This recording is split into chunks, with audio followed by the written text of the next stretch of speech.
Hello everyone. तो कैसी चल रही है आपकी physics classes? I hope physics सभी का धीरे धीरे इंटरेस्टिंग सब्जेक्ट बन जाएगा और बन रहा होगा। ठीक है, तो मैसेज भी कर दिया करो मोटिवेट करने के लिए।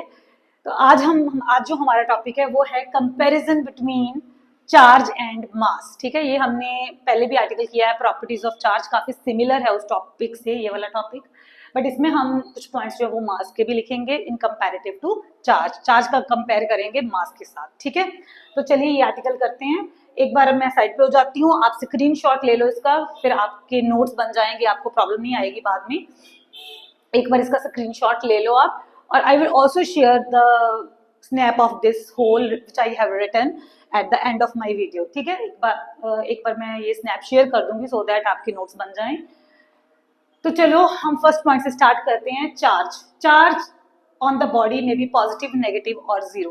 किसी भी बॉडी के ऊपर चार्ज जो है वो जीरो भी हो सकता है, नेगेटिव भी हो सकता है और पॉजिटिव भी हो सकता है। ठीक है, जीरो का मतलब है कि वो बॉडी न्यूट्रल है, उसमें पॉजिटिव और नेगेटिव चार्ज जो है वो बैलेंस्ड फॉर्म में है, जो उसको न्यूट्रल बना रहे हैं। But on the other hand mass on the body will always positive, or we can say that mass of the body is a positive quantity। किसी भी बॉडी का जो मास है वो नेगेटिव नहीं हो सकता, वो जीरो नहीं हो सकता, वो पॉजिटिव क्वांटिटी है। जीरो हो जाएगा तो मास एग्जिस्ट ही नहीं करेगा, तो बॉडी एग्जिस्ट ही नहीं करेगी। ठीक है, उसका मास अगर जीरो ही कर दिया, बॉडी एग्जिस्ट कर रही है बिकॉज ऑफ मास। ठीक है, तो मास एक पॉजिटिव क्वांटिटी है। Now moving on next point, charge on the body does not depend upon the velocity of the body. जो चार्ज है किसी भी बॉडी का वो उसकी वेलोसिटी के ऊपर डिपेंड नहीं करता। वेलोसिटी का यहाँ पे क्या मतलब है? What do you mean by velocity of the body? Velocity का मतलब है कि बॉडी किसी स्पीड के साथ मूव कर रही है इन अ पर्टिकुलर डायरेक्शन। जब हम डायरेक्शन की बात करते हैं तो हम स्पीड की जगह हम वर्ड यूज करते हैं velocity.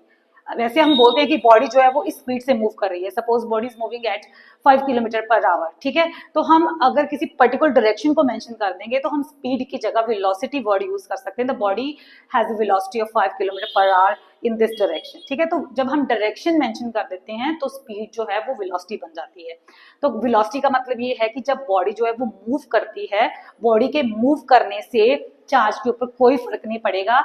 whether the body is at rest, whether the body is moving, charge will be same। ठीक है, but on the other hand जो बॉडी का मास है वो उसकी स्पीड पे डिपेंड करता है, वो उसकी वेलोसिटी पे डिपेंड करता है। ठीक है, अगर बॉडी रेस्ट पे है तो उसका मास कुछ और होगा, अगर बॉडी मोशन में है, वेलोसिटी उसकी इंक्रीज हो रही है या डिक्रीज हो रही है, तो मास जो है विल चेंज अकॉर्डिंगली। तो उसके अकॉर्डिंग जो मास है वो चेंज होएगा बाय रिलेशन दिस, इस रिलेशन के अकॉर्डिंग।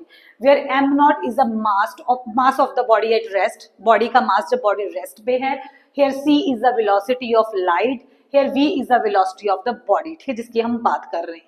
तो अब यहाँ पे आपके लिए इंपॉर्टेंट क्वेश्चन बनता है, आपने ये बताना है सभी ने कमेंट्स में कि अगर हम किसी बॉडी की वेलोसिटी इंक्रीज कर रहे हैं या फिर डिक्रीज कर रहे हैं तो उससे मास हमारा इंक्रीज करेगा या डिक्रीज करेगा।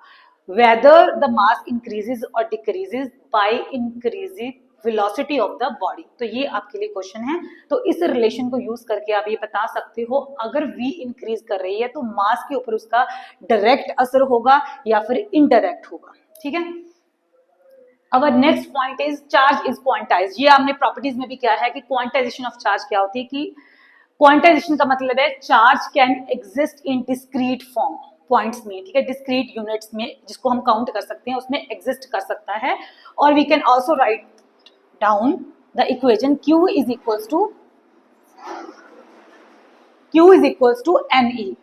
मीन्स ये जो इक्वेशन है ये रिप्रेजेंट करती है क्वांटाइजेशन ऑफ चार्ज, चार्ज की क्वांटाइजेशन को रिप्रेजेंट करती है। That charge can exist in discrete form and we can find out the charge on any body if we know the value of n, that is number of electrons, कितने उस body के अंदर electrons हैं। And E is a basic unit of charge, that is the charge on electron. और E की value होती है 1.6 into 10⁻⁻19 coulomb, where C is called the unit of the charge. ठीक है, तो हम किसी भी बॉडी के ऊपर चार्ज जो है वो फाइंड आउट कर सकते हैं। ये इक्वेशन रिप्रेजेंट करती है the quantization of charge. But on the other hand जो मास की क्वांटाइजेशन है वो अभी स्टैब्लिश नहीं हुई है, अभी ये नहीं बताया गया, ये अभी नहीं पता है कि mass, whether the mass is quantized और not. Our next article next point is electric charge is conserved. ये भी मैंने पीछे डिस्कस किया था कि इलेक्ट्रिक चार्ज जो है वो कंजर्व्ड रहता है। कंजर्व्ड रहने का मतलब ये है कि पूरे सिस्टम का जो इलेक्ट्रिक चार्ज है वो क्या होगा, वो कांस्टेंट होगा, whether the charge is exchangeable inside the system, between कितनी उसकी उस बॉडी के अंदर कितनी बॉडीज हैं उनके बीच में जो चार्जेस अगर एक्सचेंज भी हो रहे हैं तो उससे पूरे सिस्टम के चार्ज के ऊपर कोई फर्क नहीं पड़ेगा। लेकिन जो मास है पूरे सिस्टम का वो कांस्टेंट नहीं रहता, वो कंजर्व नहीं है, क्योंकि मास जो है वो एनर्जी में कन्वर्ट हो जाता है।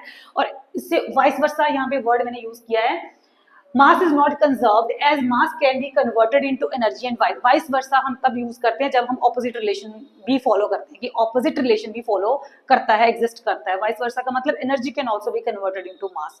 तो इसकी में प्रैक्टिकल एग्जांपल्स बहुत हैं, आप दे सकते हो, जैसे कि आप कोई वुड बर्न कर रहे हो, व्हेन यू बर्न वुड, ठीक है, कोई भी कोल या फिर वुड बर्न करते हो तो उसमें क्या करते हो, बर्न करने से क्या होता है, वो जलती है लकड़ी और उससे हमें क्या मिलता है, हीट मिलती है, लाइट मिलती है, तो वो हीट एंड लाइट एनर्जी मिल रही है हमें। तो वो जो मास है वुड का वो कन्वर्ट हो रहा है किसमें, एनर्जी में, हीट एंड लाइट एनर्जी में कन्वर्ट हो रहा है। तो और भी बहुत सारी एग्जांपल्स है, न्यूक्लियर फिशन, जिसमें क्या होता है, न्यूक्लियर फिशन में क्या होती है, स्प्लिटिंग होती है, एक जो एटम है वो दूसरे 2 एटम्स में स्प्लिट होता है और प्लस एनर्जी रिलीज करता है। तो उसमें भी क्या है, जो मास है वो कन्वर्ट हो रहा है किसमें, एनर्जी में हो रहा है, और उस एनर्जी को हम न्यूक्लियर रिएक्टर को चलाने के लिए यूज करते हैं, जो आगे फिर वो एनर्जी जो है वो न्यूक्लियर रिएक्टर चलते हैं, फिर वो आगे यूज होते हैं फिर, है ना। तो ये चीजें बहुत सारी एग्जांपल्स है इसमें, तो इसके लिए स्पेशल टॉपिक भी बना दिया जाएगा। Mass is not conserved as mass can be converted into energy. तो ये किस रिलेशन को फॉलो करेगा, E is equals to M C square, ठीक है। इस रिलेशन से हम बता सकते हैं कि E can be converted into M and M can be converted into E। This relation is very beautiful relation, this is known as Einstein's formula, सबने सुना होगा, और ये आइंस्टाइन साइंटिस्ट के नेम पे पढ़ा है, Einstein formula E is equals to M C square, ठीक है। अब हम हमारा नेक्स्ट जो पॉइंट है इसमें क्या है, force between charges can be attractive as well as repulsive. ये तो पहले आप सभी को पता है, जो फोर्स है दो चार्जेस के बीच में वो अट्रैक्टिव भी हो सकता है, वो रिपल्सिव भी हो सकता है, depending upon whether the 2 charges are same और whether the 2 charges are opposite. Same charges हैं तो वो रिपेल करेंगे, ऑपोजिट चार्जेस है तो वो अट्रैक्ट करेंगे। इसमें क्या है, force between the masses is always attractive. अगर हमारे पास 2 मासिव बॉडीज हैं तो उनके बीच में जो फोर्स रहेगा वो हमेशा अट्रैक्टिव होगा, वो रिपल्सिव नहीं होगा। 2 मासिव बॉडीज जो है वो हमेशा अट्रैक्ट करेगी, ठीक है, यहां तक समझ में आ गया। अब next point is charge can not exist without mass. जो चार्ज है वो मास के बिना एग्जिस्ट नहीं कर सकता, ठीक है। अगर हमारे पास मासिव बॉडी है तो उसी का तो चार्ज काउंट करेंगे हम, कि ये हमारे पास मासिव बॉडी है, इसका चार्ज इतना है। अगर मास ही नहीं है तो किसका चार्ज फाइंड आउट करना, ठीक है। तो charge can not exist without mass, but on the other hand mass can exist without charge. कोई मासिव बॉडी जो है वो चार्ज के बिना एग्जिस्ट कर सकती है, कोई भी मासिव बॉडी न्यूट्रल हो सकती है जिसके ऊपर कोई चार्ज नहीं है, ठीक है। Next point is an accelerated charge emits radiations. एक एसिलरेटेड चार्ज क्या होता है, एसिलरेशन क्या होता है, जब हम किसी ऑब्जेक्ट की वेलोसिटी को चेंज कर देते हैं, change in the velocity is known as acceleration, उसको हमने एसिलरेट कर दिया। फॉर एग्जांपल अगर कोई चार्ज, कोई बॉडी रेस्ट पे है, ठीक है, तो उसकी स्पीड कितनी है, 0, ठीक है। जब हमने उसको एकदम से उसकी वेलोसिटी को चेंज कर दिया किसी सर्टेन डायरेक्शन में, सपोज वो 5 किलोमीटर पर आवर की स्पीड से मूव करने लग गया ऑब्जेक्ट, तो हमने इसका मतलब ये कि हमने उसको एसिलरेट कर दिया, ठीक है। तो जैसे हमने उसकी स्पीड को 0 से 5 किलोमीटर पर आवर पे किया तो इट मींस वो एसिलरेट हो गया।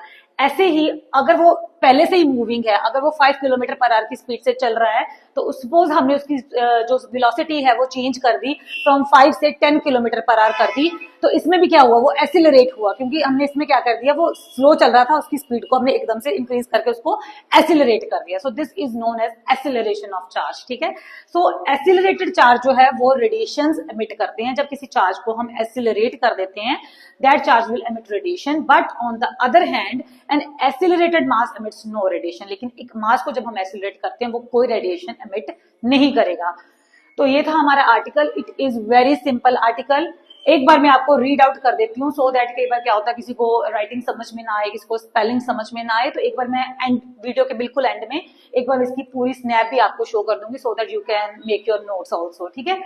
तो first point was that Electric charge on the body may be positive, negative or zero. On the other hand, body of the mass is a positive quantity. Second point is charge on the body does not depend upon the velocity of the body. On the other hand, mass of the body depends upon the velocity. Velocity पे depend करती है.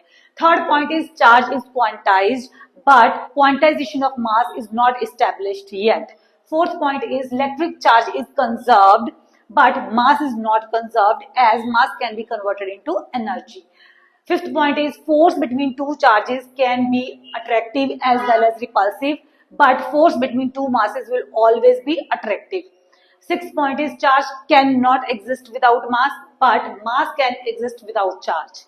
The last point is an accelerated charge emits radiation, but an accelerated mass emits no radiation.